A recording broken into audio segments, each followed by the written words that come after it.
লক্ষ্মীপুরকে সন্ত্রাস মুক্ত করতে চান, মাদক মুক্ত করতে চান, আপনারা এই লক্ষ্মীপুরকে ফ্যাসিবাদ মুক্ত করতে চান, তাহলে এই জনসমুদ্র প্রমাণ করে আগামী দিনে এই 4টি আসন আগামী দিনের প্রধানমন্ত্রী ডক্টর শফিকুর রহমানকে উপহার দেওয়ার জন্য প্রস্তুত আছেন।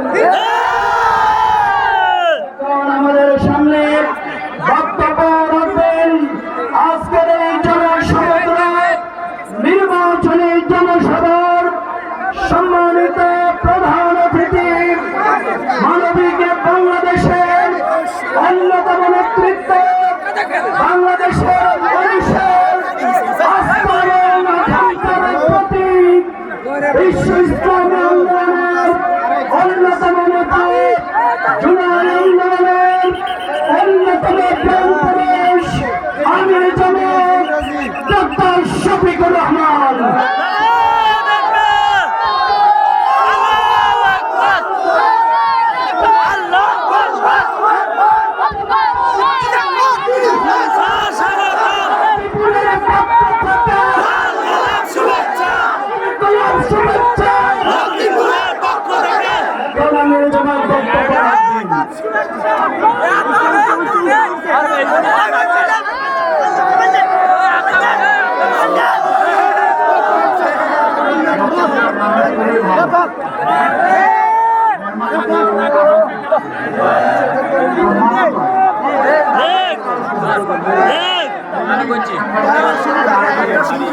তাদের পেশাগত দায়িত্ব পালন করছে।